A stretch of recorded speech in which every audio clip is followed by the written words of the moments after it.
Mais moi, je suis persuadé, de toute façon, qu'il va signer à Barcelone. Alors que Paris se mette dessus, parce que là, il tente un coup en se disant, tiens, Griezmann veut partir, elle est à 120 millions, je le tente. Pourquoi pas? Je trouve que c'est déjà pas la priorité du Paris Saint-Germain. Je pense qu'il y a d'autres priorités. Mais Griezmann, dans n'importe... ils doivent en prendre un, donc c'est une priorité du coup. Oui, bon, après, je pense qu'aujourd'hui, en termes d'effectifs, t'as mieux à aller chercher que de mettre 120 sur Griezmann. Maintenant, Griezmann est un grand joueur offensif. Ils vont prendre qui s'ils prennent pas Griezmann? Je sais.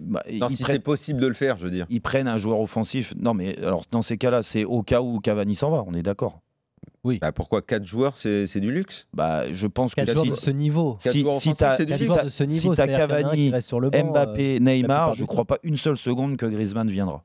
Et qui prendront une pointure internationale, c'est-à-dire un joueur qui a déjà... Il est possible que dans le business, ils essayent Cavani à l'Atlético, tu vois. Voilà, ça peut être ça plutôt, ouais. un point fort du côté du PSG. Mon point de vue, hors considération financière, je ne crois pas que ce serait du luxe d'avoir 4 joueurs offensifs de ce niveau. Dans le même temps, tu dis au revoir à Draxler, au revoir Choupo-Moting. Qui y avait d'autres comme joueur offensif au PSG là? Nkunku.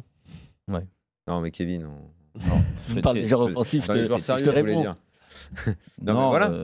Di Maria, aussi, il y avait Di Maria. Ah oui, Di Maria fait partie de... Oui, évidemment. Non, mais Di Maria, t'es obligé de le garder. De toute façon, que le PSG... Donc ce que je veux te dire, c'est... Excuse-moi, Kevin, mais je ne vois pas comment le PSG, même s'il se positionne, mais quel club européen ne peut pas se positionner aujourd'hui sur Griezmann? Ouais, mais le PSG, ils peuvent se positionner maintenant. Daniel, je ne vois pas comment tu peux voir, en fait... Pourquoi ils essaieraient? Parce que je pense qu'il n'y a aucune chance que Griezmann ait envie de venir jouer, pas forcément à Paris, mais en Ligue 1 aujourd'hui. Il peut aller au Barça, qui va avoir un certain Frenkie de Jong, qui va sûrement avoir Matthijs de Ligt, qui a un certain Lionel Messi, le Suarez. Écoute. Moi, je pense que pour Griezmann, je ne vois pas l'intérêt pour Griezmann. Non, mais en plus, non, mais il accepte de baisser son salaire. C'est-à-dire que pour lui, l'argent, c'est pas la priorité cette saison.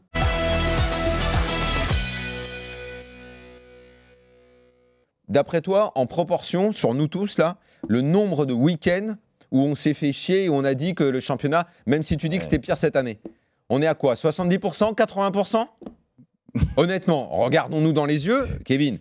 Ouais, mais n'empêche que... à un moment, on n'est pas obligé de continuer de se raconter des histoires. On s'est aussi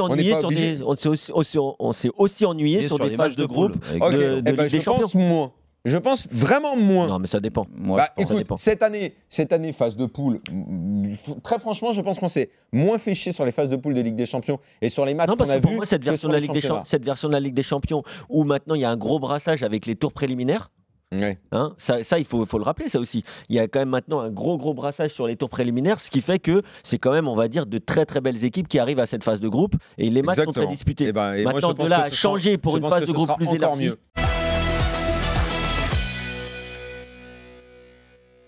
La différence, elle est là. C'est culturel. Ah oui. C'est le travail. Ça veut dire que les responsables, ils ont un travail. Normalement, le responsable d'un centre de formation, il va voir les équipes jouer. Il fait un bilan. Tu as progressé, tu as perdu, mais ton contenu, il est bon. Tu as progressé, ton équipe, elle est meilleure. C'est ça le vrai travail. Il faut aussi que le responsable du centre de formation, il soit quand même très très bon footballistiquement. C'est pas le cas partout. Tu sais, dans ce que tu dis, il y a tellement de vérité que moi, je l'ai vécu.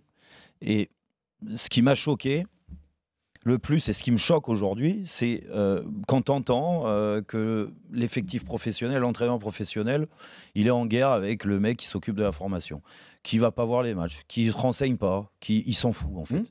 Donc quand il a besoin d'un jeune, parce qu'il faut compléter un effectif, des fois tu as des blessés, vas-y ramène-moi qui tu veux. Ça c'est pas normal, déjà. Et après, il y a aussi le mec qui a la formation, où je suis désolé, mais au bout d'un moment, tu dois... de la façon de jouer, peu importe. Tu n'es pas obligé de copier le modèle de l'Ajax, tu peux copier un autre modèle, mais tu dois, de A à Z, c'est-à-dire chez les plus jeunes, jusqu'à la réserve, et après avec l'effectif pro, tu dois être dans la même configuration. Comme ça, au moins, il n'y a pas de souci. Et aussi, ce que je veux dire sur un point qui est essentiel, c'est que l'Ajax, elle a une idée du jeu. Alors, c'est son idée, encore une fois, comme l'a dit Jérôme, c'est-à-dire qu'on peut en avoir plein dans le football, mais elle a une idée de jeu. En France, en fait, on n'a pas d'idée de jeu. Quel est le club français aujourd'hui, chez les jeunes, qui a une identité de jeu? Il n'y en a pas.